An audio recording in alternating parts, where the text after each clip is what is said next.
But the truth is NDC for what we hear last election. Candidate Ujina Horunya be mpim yino ni kakra. President Mahama enya be mpim 9. Ye candidate ye sambre no Honorable Philip Baswa. Ono unya be mpim du 9 ni kakra. 14,000. Ena independent candidate bi by Kwakudua. Na Kwakunu enya be mpim du ba ko ne kakra. Baswa no twa be mpim yensa ne kakra bi. Bakufo adunya mpim aduonu 9 24,000. Yes ye wa hoden wo ho. Independent no ena ono so be kire na hoden. Na ye ko animu no na yenim se nka bia wa test na hoden na ose o ye MPP nti ma MPP fo no bebre ko di na chi ene ka ho ne ma onya ni onya ye no nti bia ne ko kasa ese nka onya ye bo no mpenu ne imprensa na je se onya na adwen so beje na media ne kasa mu no mi hu pefe se onye MPP ni de se ye man kwan ma ne be wani a wa be ha MPP answer ne beto 2020 abano ene makakra to touch makakra ewo ho ebi kan de kumawu ye ka aman kruto nan a e ma asante pagya ya kumawu ka ho kumawu wo abakosempa na fe be fenesen kromo ho no krena akwan sem no na nyanika nkruto atwitwa eho ahia besoro raso bodomase nom nkruto nkona wono so ni nyina aye nkura enmunyam wo mu na no krena hadwen kakra nti afei aspitia na ya sha se dada eno so no na ye ba ni ye de so na the pace no of from kakra. That is before 2020. Nti eno so kwaku ebe capitalize on that. So Baswa no na no nya din wa ban mu nti na ma sade no akachi. Ni se de makan ye kwan asem. Insuo asem enso so ma insuo ho den. Na President Kofo time no ye nhye bi se pese din insuo ba eho. Na so besi no esakakra nti eno science system no e frɛ no the 3K water system 3K water system no eye kumawu kwaman ena konongo na nhyehyɛ ne sɛ ebetwe nsuo ne fi afram eso na ba be sɛ bo kwaman ya twemu aba kumawu na fi atoaso aba konongo. But the opposition said they gave Kumawu water. Something they've said for many hours. Will be undisputed here. Yeah, I know correct. I'm because I know correct. President Kofo ne kofa sa asem bye. Na I'll tell you, say 2008 I'll produce the parliamentary Hansard. Our President Kofo ne introduce Sadia no buy.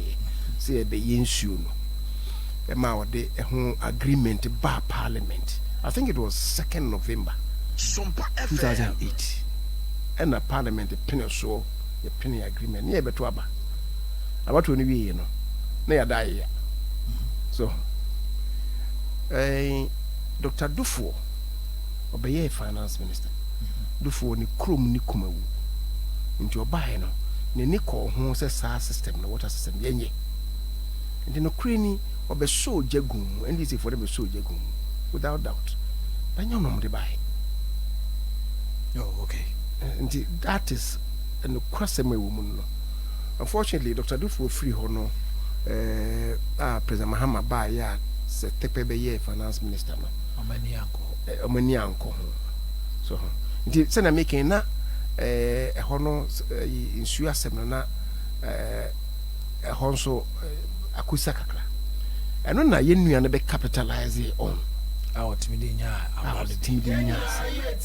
Let me say MPP no mu no na no so problem kakra wo because Basua no say ye wo fa pani bi on ye ne call parliament 1907 no so the Basua Rio Basua on ye ne call ya on so wo be fa na sa ni wo no de ye se ne Basua de ye ya fa ne ye to aba ne no so nche NDC for bebre president for time the first time no ne no so nche bebre nti oyare yekoda hospital no the 37 because one time e beto aba e ko fa ni fi hospital bed so ne ne ba parliament no beto aba mai ofiri mu ena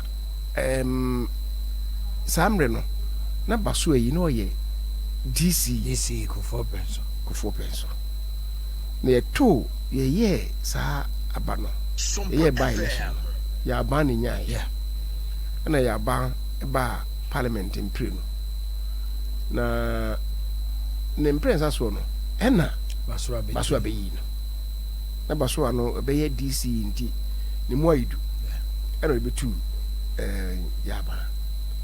ya ba nso sabio se ono so no echitafo nti sa de na ma party ni be che so do kokuma wu a na wo ya ba faction na wo Baso faction Baso won nti obeka se na ono ne nkrofo no do so chen ya ba efo no kakra but clearly no ko na we say party no was divided ya ba faction we faction nti ya ba faction no to abia na je enye de yeso no mo de toma Baso so and I think another thing I see here was say the current DC no say Baso no so he obi obetimi na ye adwuma ajekum nti all pray no Baso support no na Baso no obi fufuro nipa one support no ndi ono so ba he no so ni ntem twitwitwiri aba ho. And finally another matter ahinsem MP ahinsem also ohwe yi pa on ba on ko hye kuma wu manhine bia mood so again say akonwa no to ya mo pre no ya no say nani ko hwe baby anko ohene yiso nti say ohene no obedi akonwa mfie nkunu a eko mfie du na say sabi yo na himfie kura wonko chiana na yawo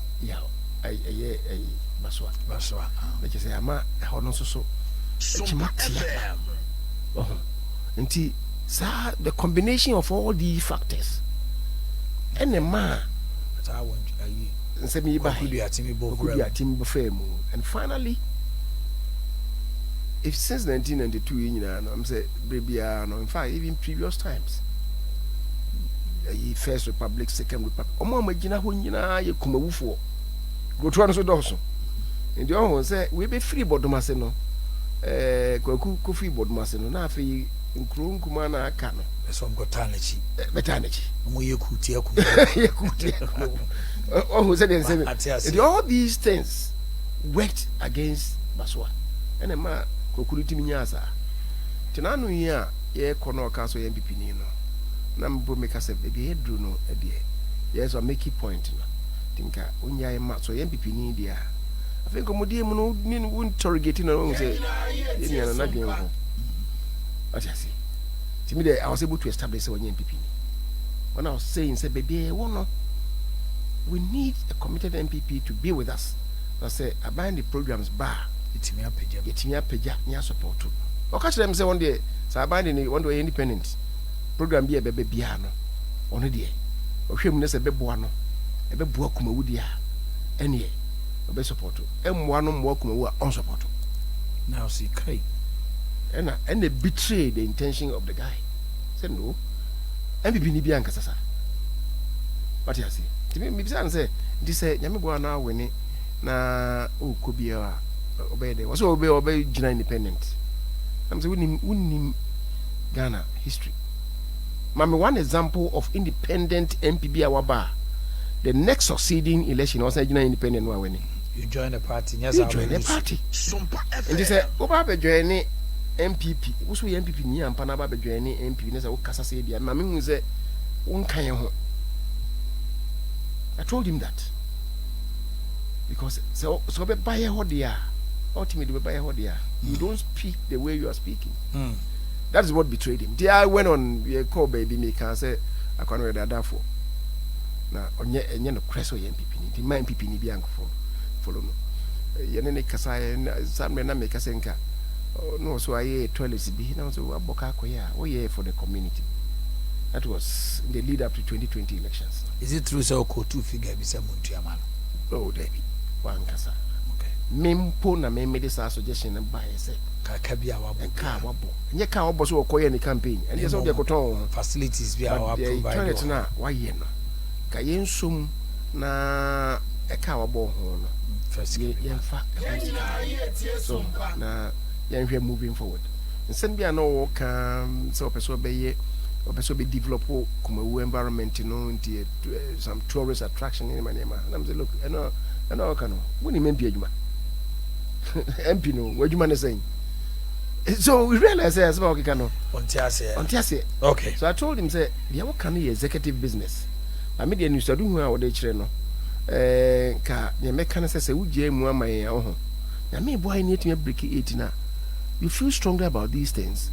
Maybe a tourism ministry hono e betimi ape baby e di amount announce agency bi e ho mboni ase ko head to develop tourism a yi se no beboa and ya nsema o keka de enye mra hye badwafo adwuma no enti se na meka ye nua no ye kan wanti ase enti mi kra bi baby me ka asem kire no se ayi hazafo baby o ho SOMPA esi jeje na se wanya ya ugya ne basa because nsema na ye nua no keka no I say one day onya because enkonya ai wo kumawu osusu mfi kumawu nkonya na afre no na asono dae se onko kumawu man disisi ala wa nanom ahemfo no nsaman wo nsaman no asan appear to him in a dream disisi awan we no nsaman na wo sebe o man hini ti akonya so wono de enkonya no nso no dae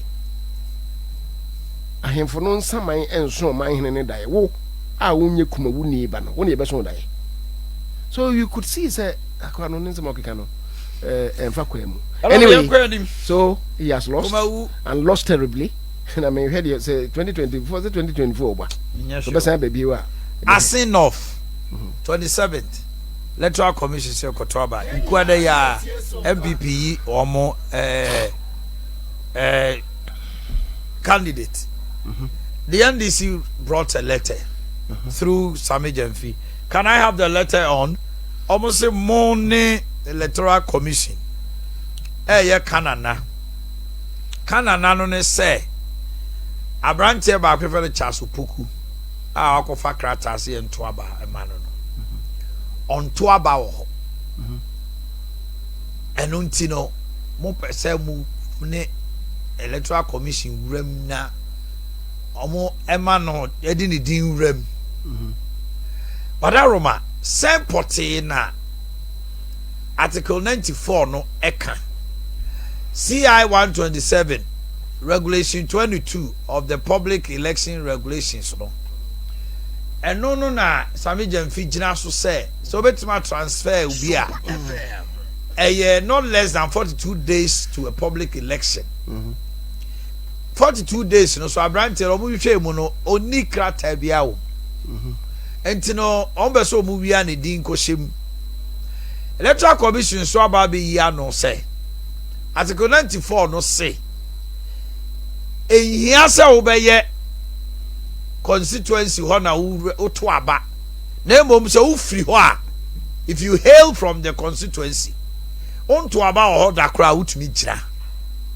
many abrante and to train komocha so puku ose on to aba ho to aba otakwa by no man no ensi du kwan se wonyanti aba no mbeto no asen no ofrekwa no so we ni primaries na on to aba ne bi because 42 days no a man kwan man ntimi transfer the vote nemom the subsequent election e be ba no obetimi a transfer the vote but emrane say momoaye wo na akoye nchi no asho you feel say o man hin nchinywa bi ani nchinywa bi ani article 94 no say subject to the provisions of this article. Subject to the provisions of this article. Article we ngwa ene gina ho emma abato ho nhyehyɛ.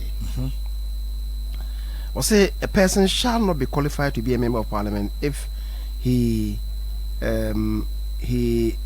unless he is a citizen of Ghana, has attained the age of 21 years, and is a registered voter. Then B, say he's resident in the constituency in which he stands as a candidate. We are gonna need. We are gonna need. What true didn't say obetuaba. We are registered voter. So I can say we are gonna need. Or tuaba. What true didn't say obetuaba. That's the first thing. Now number two, no, say you must be a resident in the constituency in which you stand as a candidate. I was say. So you're gonna need what you didn't so better about the toss will be no, and he say ube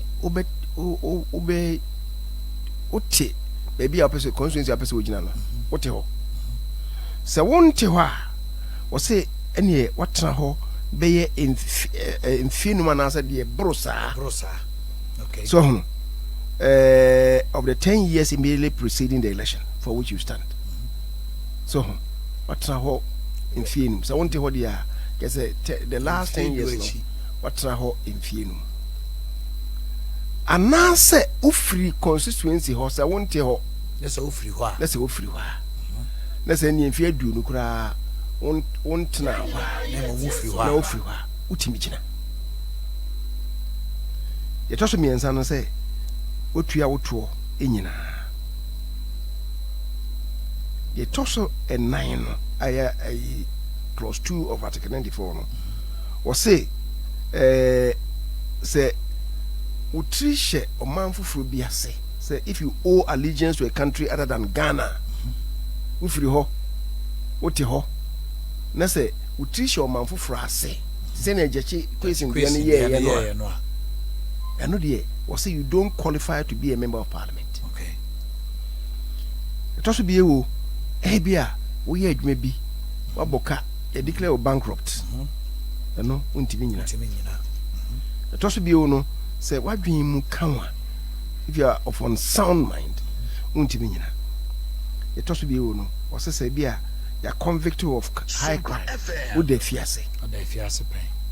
fiase you have been convicted of high crime under this constitution or high treason for an offense involving the security of the state. Say bia wa ye wa jode kutu o man egu and I say wakoye fraud so and I say wa ade na ebu onfo no involve dishonesty why need no credit unye no kwa for so say wo yes ade na and I say bia asembia ye fene saying wo de ye bu ho fo no asotwen no itimi kum say it involves an offense punishable by death and I say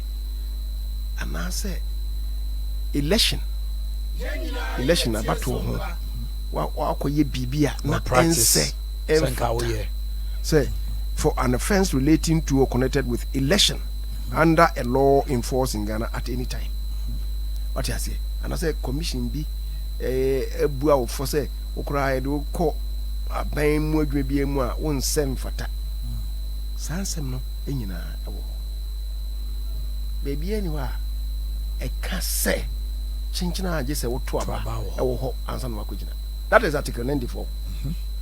Na okoye mre bi say ye friend saying you say wote ho na wato aba je say woto aba wo ho so hono eno de ayi e fe say article 2 of the constitution no so hono e ka say okoye emre bi na say samra no ayi inconsistent with this constitution ayi 94 no article 94 no samra no enye adwuma etugu the constitution ni emra pon to semra bia ba esemra no eni constitution no ebobra Was it to the extent of the inconsistency? No, some run here null and void. Okay. What you say? It is okay. I'm saying, yeah, in Parliament near Omrebi.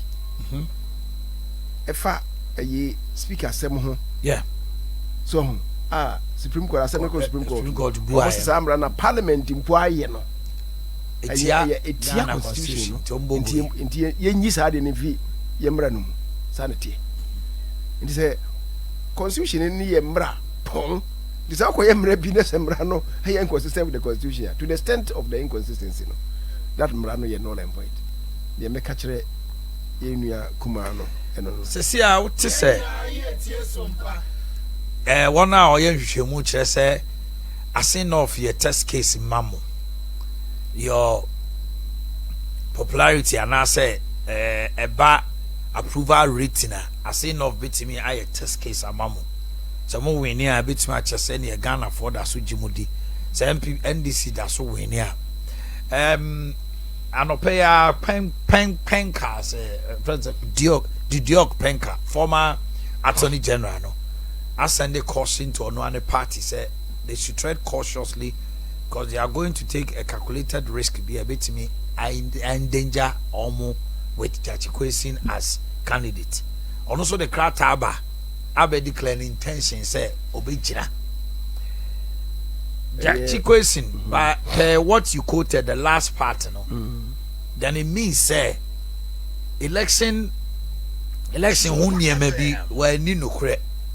Dishonesty was there. The okay not just say and no na yet me in a free fee. Does he qualify even per this article that we read is obet me jina? Now jina who soon as one man on the criminal proceedings no so say. Send your work Constitution no.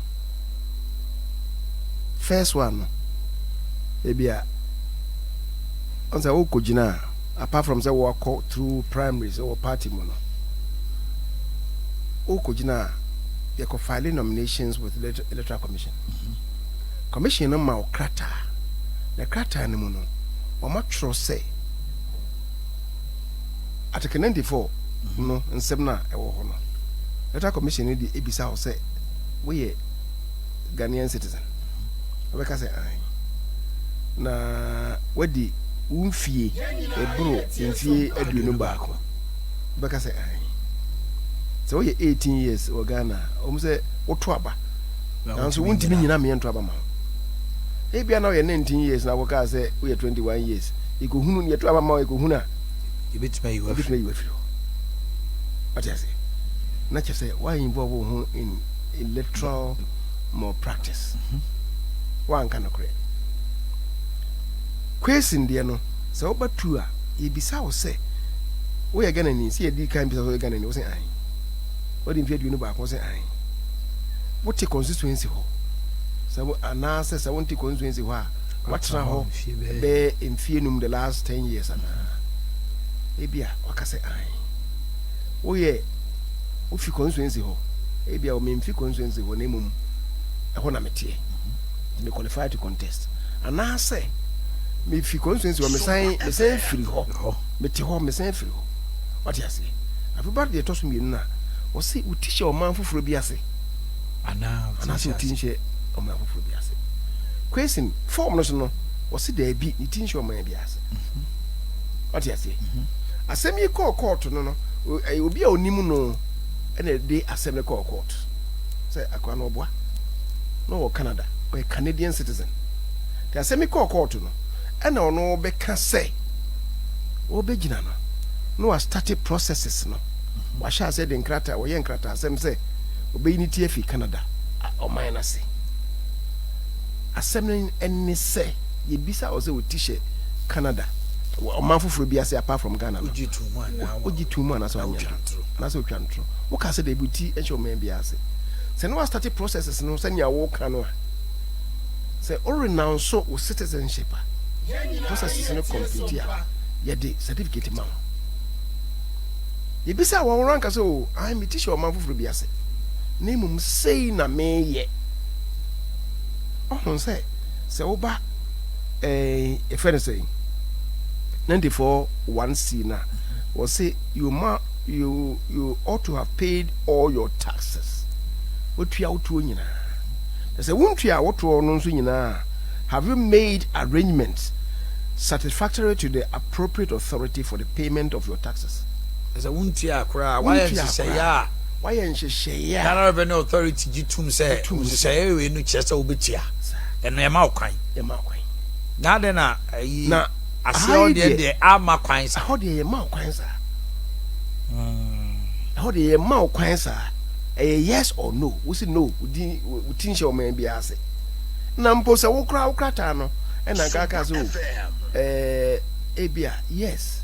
Nemum my yes say. So the court would have considered that. The courtroom could have considered that. Or they also they made an emphatic no. We made an emphatic statement say we tin share baby ase. The one what didn't try chira o my Ghana. What you say? Enti hono asotwe wo. Ansana oba ha no a or say for an offense relating to or connected with the election under a law in force in Ghana at any time.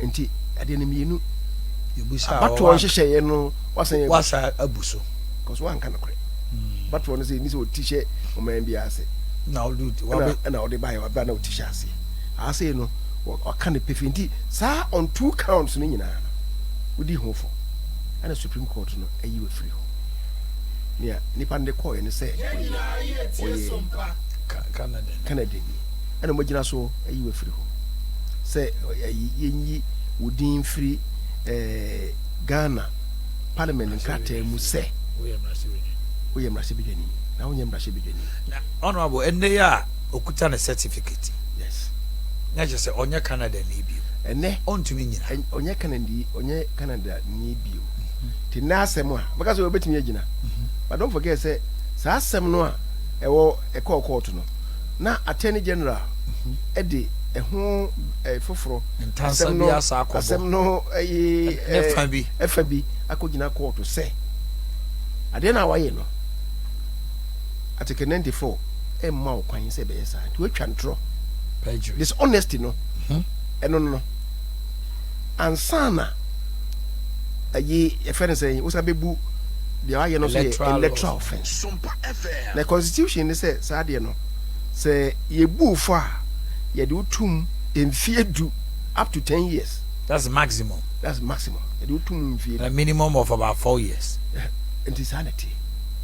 Now constitution kro no ansan ka say ye do tum wia you require to have at least 10 years and as ye bu fo a ye convicted wa you enu achi no wuhia emfie du foforo ansana wasa ansana obetumi aban nye election go aban mu adwuma bia no what my bi na say mfie du achi ansana wa kira pepa hey enti wo no sa ayi asem no da ho twen na say wo san kaka say ko gina maybe say nyansa be na wo sa de mu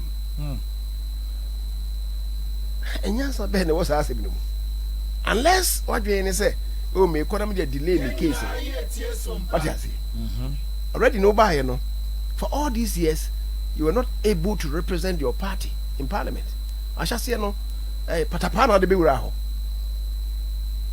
oh say yen cry standing orders no ya review say oh the man kwan man team be wura ho no say ye company we are anajo the debacle of six general ye to abawie a na say ye ko swear MPs ni ina if so ka kra bi wo ho so e wo ho ne say eno ase nyina akotena ho obi animu bi ndi ye standing orders ye review mu say the first meeting ye be ye no e wo say clerk to parliament no or J the report from letter commissioner actually say nipa asmesi ya elect no che Mensah Bonsu ono ya to abama no official yi ni beba beto beba oh okay what you see ya roll call which we don't do other parliaments and no mo ye no ye parliament ye ne sa enti na ma catch ne betena ho what you see so sa dem ye ya that first day January 7th go to so the next say you know sa they see and e bintimi nsi bio okay It been to me Sibiu. He really embarrassed the entire country. What you say? They been fees over Patapasem because then this is the new. Say Aquana didn't qualify to be there. You know, all but Chan who share. I don't remember demo. Wouldn't say, I know where you know. Some say, may make or any petty machine didn't go down. I don't know, on Kwana Moyanasa. Because the new say he didn't qualify to be in Parliament. In the Minia, Niamoso Moyano. Say almost you as I say, we're eating Grata, we're eating TFE, Canada. I'm not the now with the home for no way. And so true. Yeah, Yamrafie, maybe Fiala may bamo parting. Presidential primaries. And Chebia, Wahanwati. Caucus no more my endorsement, and what you will be say they come away on block, and now be on the preferred a year with me because just yesterday I'm who endorsed Alan, the deputy finance minister Obano Asari. I endorse Alan, a bit more endorse left and right center. Caucus no mujina baby pakon, and I said because who's where you would hear I endorse Baumia. So, what is your assessment of the candidates? Now, why would you choose the vice president? Is it because you are a minister? Ewa bani muntia. Dear Memo choose Dr. Mahmoud Baumia ahead of all the rest. First of all, the Dikan and Mamanche Muse MPP for a woman Rashibeja Fieno. Yen come munka say you support to be. Okay. You be a dream, you be an assessment, and the bachelor say, "Be a would call support to you and a bebo and I say more." Okay. Until Uncle Cribia no or no any pay. And I will say, is it because I may or so for another Danko Kufuado, a Bam Muntina? Me and also Dr. Bell, my coy and also Dr. Belmiana, and also Yano Cresa. Okay. So about Peter Mewudi. Yeah, also yeah. So no see Oswafo. No energy minister. First cry shall say no na me wo he. Ye shall say no he. I think he went to was it Lands and Forestry? Lands. And no energy. And no about railway. And about railway. Into ye Oswafo Akufuado abayin. Okay. Inti abana say asare. Also so we deputy minister or finance ministry. Maybe a woman drew a new Omudian. Osei, woman drew a new Omudian. Oh, wait, say, you conquer. I'm a way for no 1 to be MPs, no, and so Omo a Yomuti, a Yomanim say, almost support to Alan Chamatin. What you say? Auntie, will be a fa a shabby maubia, will be a fa tabumbian to be so. So when you caucus no na take this caucus and take a decision. Okay. But they make me I can say enipa wo ha aduasa enwotwe a form majority caucus of parliament no. Meet back can tesi ni say emu wo ha duonu mienu 122 SOMPA FM 122 MPs have come out openly to associate themselves with Dr. Mahmoud the flag bearership. Yes. Sanity. And she be any. I see the Ubian pen with Nifu food and a cacao. One pray no. Ubia one a hoarding. I know can I Japan by me I make constituency Suame. Or I can't near my way. Oh, party no. And wow, the Abua party no at various times from President Kufuor time. Bekufu at the time, say, ma to cast for your campaigns near the day. Immediately, one dance. That's right. Ankran crab be a wabo, and so okay, can't be. And no, someone, and so me dibi one dance. Until me bass, I may know, or buy no. They can't say, Ken, and so cried the Beaton Jaya. Say Mashebe Fee Hono, ye fano, MPP caucus. Yenny a call 1996, 1997. The trouble mine 1996, the call parliament 1997, January 1997. Yenny a coin, Minquana Akami. omo mo ba ye chi 2001 aka nipa mienu pe aka ken hene Japan any KT Hammond omo mo ba 2005 de obi ani ho omo nyina omo ba parliament 2005 afoforo no ba nka ba kora so nti that is what it is nti na me ka say strictly speaking no say me kra say me ni ho a omo an kombetimi edi made in terms of longevity in parliament no can hene Japan ne KT Hammond nti me ka say Ken eso person oba he qualifies to contest ono so oye akonya no ho de hia person oba betimi ni nyuma oye de boa party no individuals obo ma doya oye yes eno kresa MPP ye baye na me kan nra kra obremai say ye be ba 2014 2015 2016 in particular omamu ye den kakra titru ni ya agriculture kuma se bonten ha na bodie if you Côte d'Ivoire eba correct na banchi if you Côte d'Ivoire na mankani kontomre mpo ni say ebi fi Côte d'Ivoire eba kuma se djom that the extent that we went but if you say buy and so adi huna kufu ado abayin de buy ye be ye planting for food and jobs but then if you have kusuba no e maybe you menkani na if you hoba no e maybe you mancha na if you hoba no e maybe you ene from Rollins time afibia na abura ye die nipa die afibia na yakra bi ba oman mu if you say buy no yen kra bruma oman mu da chain last year na ye kra bro kakra no kwa na efidi free na eyese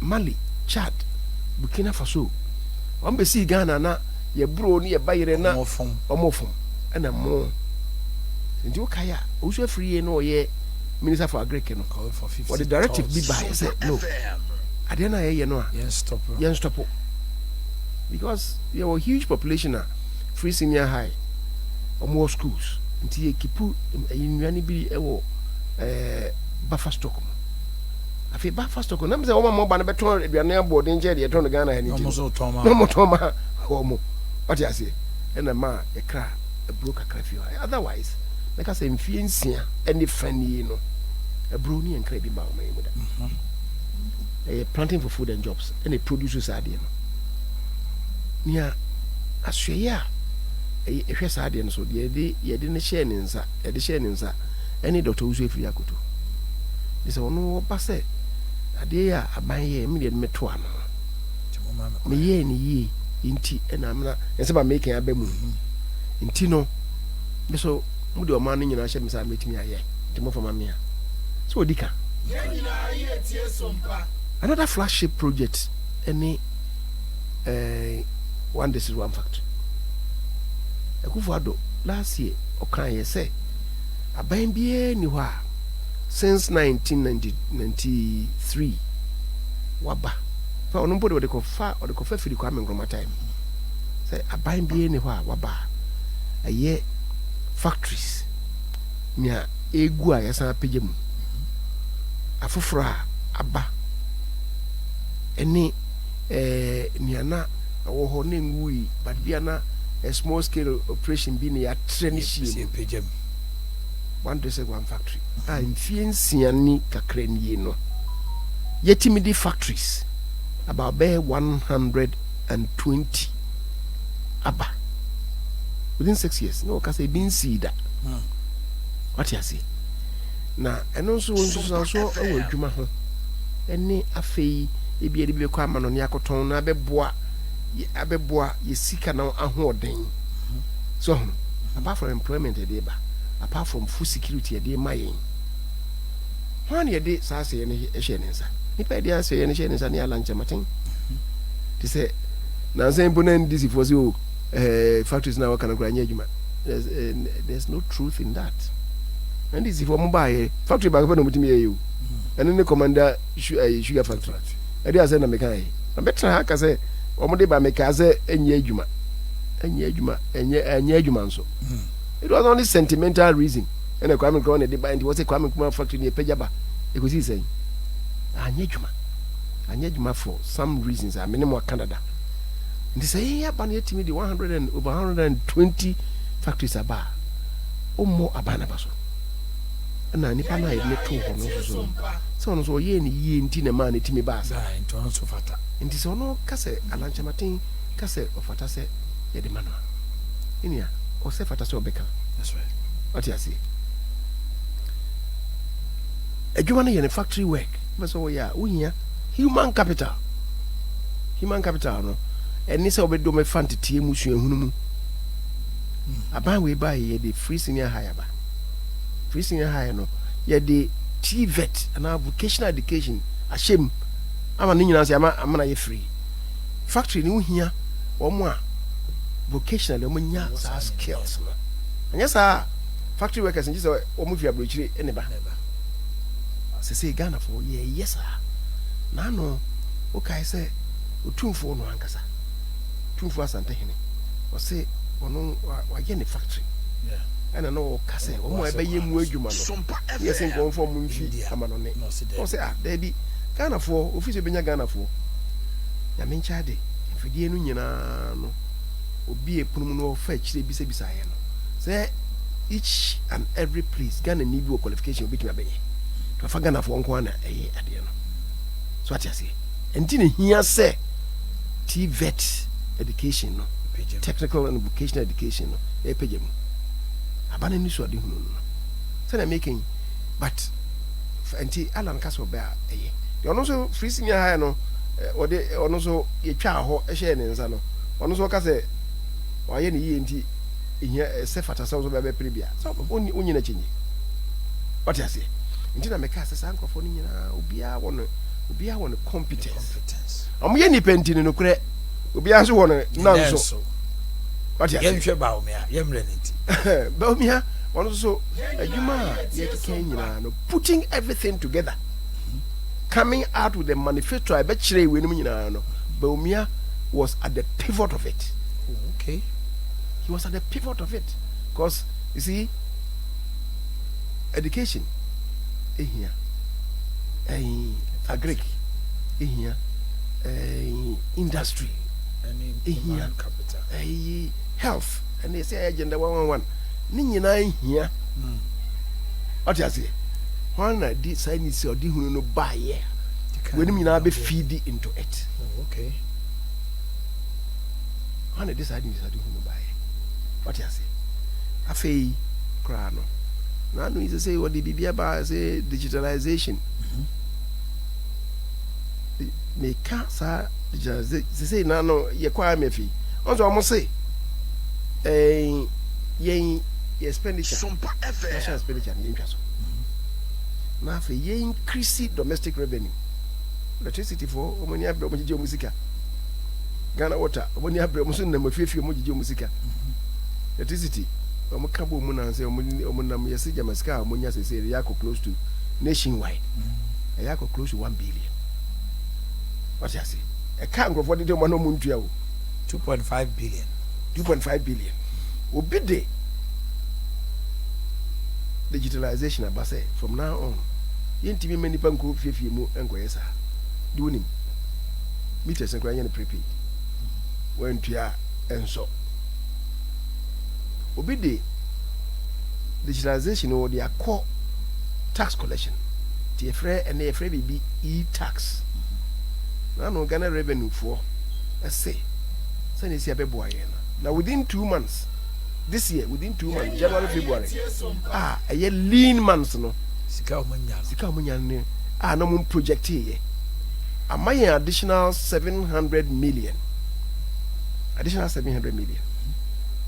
would free March April e be ka ho a my additional 1.5 billion Jerry for say yesi ko no the least ambenya additional income from e-tax no it will not be less than 5 billion. And watch it. They say contractor for Grenyes get into Omuka. Who 5 billion windfall. So Benny be at my contractors. Benny be at my contractors. That's right. So what I say. And to me, you know, and also so yeah, idea why yeah. And you see, we're talking about competence. We're talking about knowledge. SOMPA FM. Positively impacted on the economy. And Dr. Bomian so one strong points. Anyhow, penny forces any family who are you fear. Back who are you feature back. Okay. And this okay. Say, Oko school be moon. Yes, that school idea. Oma Bino. Secondary school. Ghana has a say. Chetihono ana ye school. Na me former schools in Peters were the best school academically in Ghana. Yeah, and they went to Mensah. And they went to Mensah. Because O level ne A level near top. That's right. Consistently for about 10 years. Yeah. Now St. Peter's O level omotopo A level omotopo school are now moboechi. Those days near Wesley girls.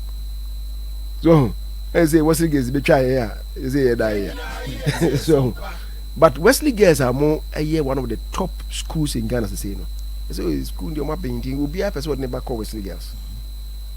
Okoha school no ma being no. Now call classroom beer. Yes, so yeah. So we be first. I'll be ready. We should buy sanity. In the field of competent people, no. There are people who are more competent. There are people who are more competent than others. Okay. Miss Anna Mihuno. And that is why I think says here the manner. The also ready up to the Dombo, Dankwa, Buzia tradition, Kufuor tradition. It is time for somebody from the north to also take the mantle. So the Asante region, so for the first time, we'll get a vice president. And also, what can I say? Oh, say, and if you're working, you've been my dream, no. You've been my dream, no. Say, your friend is saying, or Moba, a ba, your friend is saying, sa a year, Buzia, Dankwa, Buzia, Dombo tradition. Na Dankwa enyanedie in the person of a Kufuor. The friend is saying, yes, Asante. And so ye bafo akutuno zudi eni mu pa o. Asante abenya hedi. Buzia ebai, ba wona de ni de no itwa so. So Dombo asefo no. And I said bia from the north. The north in general, omunya ebi. Di binim se o, ye mfa ma wo mo. So na nye enonko even sambre no na ameto nom ni SG Antonom almost no can who transporter people struggle like former UP they were strong elements within it. It may be a baby no a man for because a do no we have strong votarians be enfanko almost enfama. You see your constitution no can be say in appointing people to public places. There should be regional balance. There should be regional balance. There should be gender balance. There should be religious balance. What I say? If anything, census I hear no nanu. Actually say, Christopher Momay you do make about 70%. That's right. The synchromophobia about 26 point something, almost 27%. Okay. What it means is that synchromophobia be a quarter of the population. If you independence, say Benina, saying a Christian one idea so. Never. Kwame Nkrumah. Or a Christian.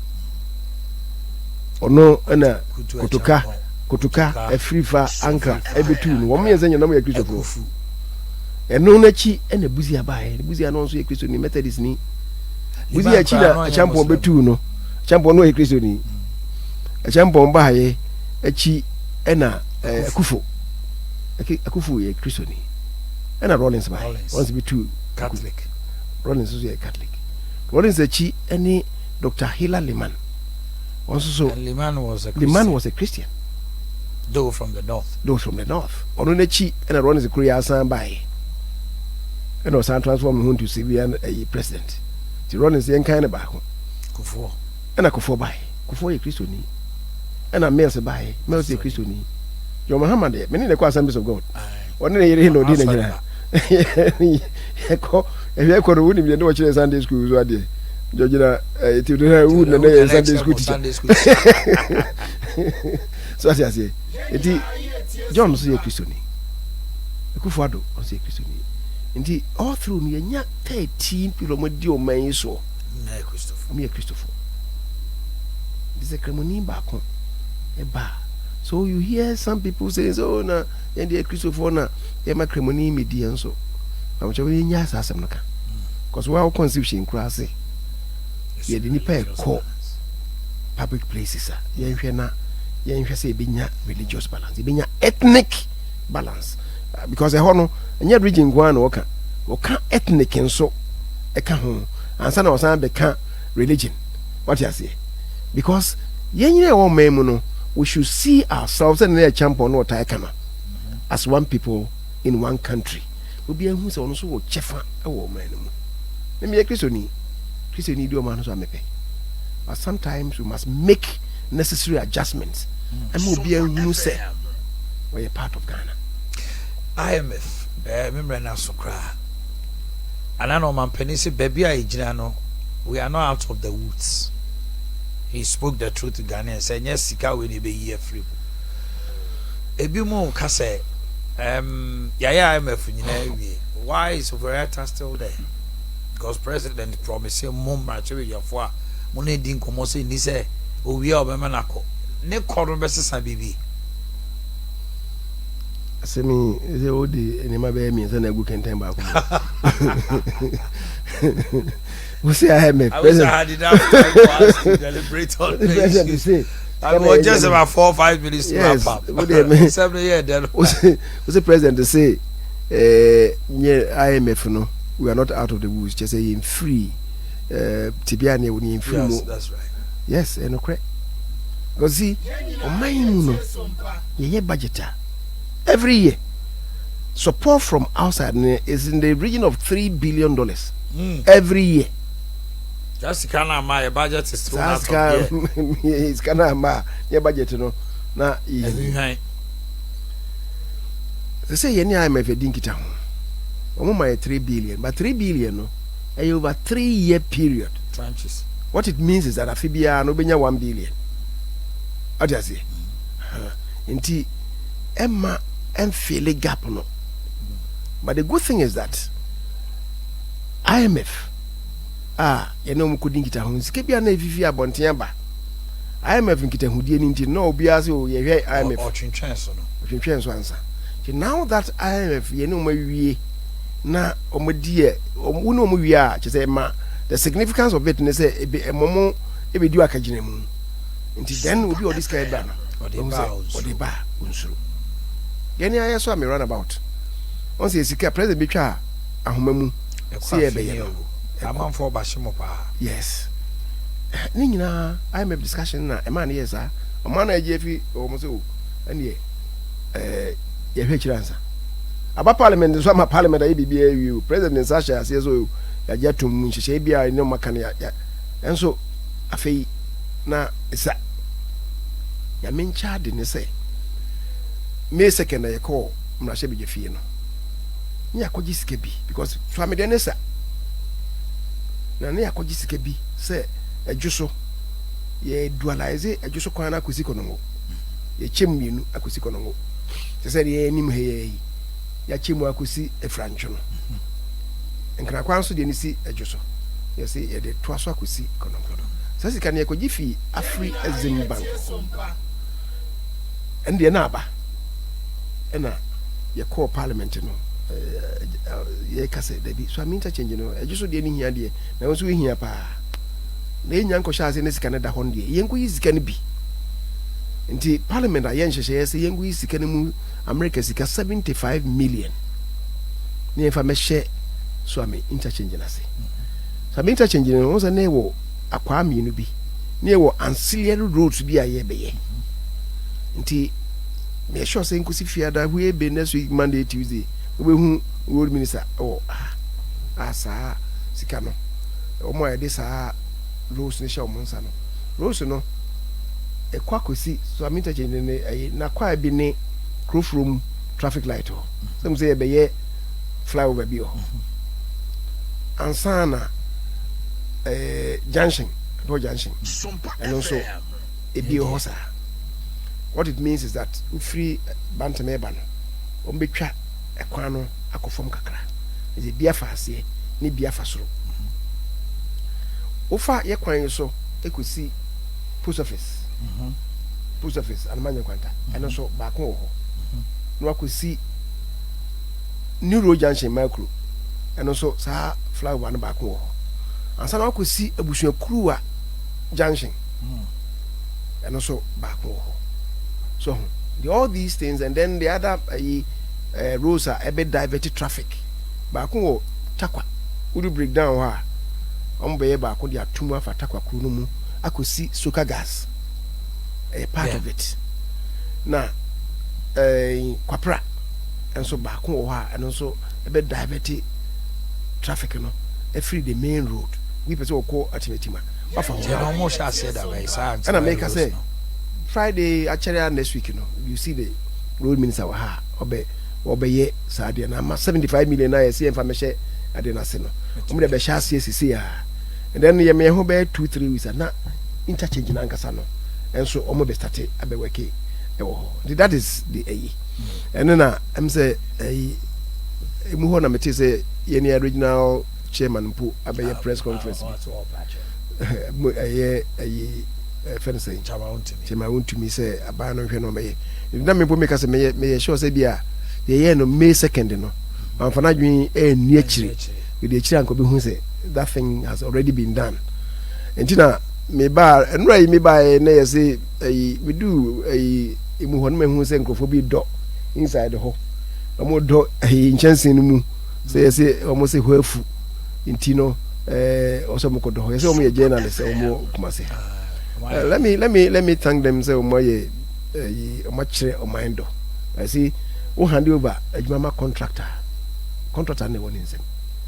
I understand say need pay bo independent be bo Suame municipal assembly for no omobo musumbo say na monko do. Who hand over project ma contractor. The contractor is the one who is responsible. So be yes Suame. But you see at the end it didn't cross Suame ne da so no. Ye kun na chemiza bonsu ne di animu. But see so am interchange no. Enye so am nkule say we you. So he kura mbo interchange no. Ye wo mbe kwota bi pe. Cause tafo constituency no. O mbe hwiegu interchange no. Eso. Abrepo bantama. Kayeti abantama. Bantama menhia. O say the ethnicity. Eso so obi a wo bi adi o. But any ye wie pe obohu shareholders ambeba. So I don't know. But say me can no ebusuafo na moye no omo kire oman ebapa susum and I say bobia, but I will assure them say contractor no beba pretty soon and begin to work. I was for the honorable chairman service here.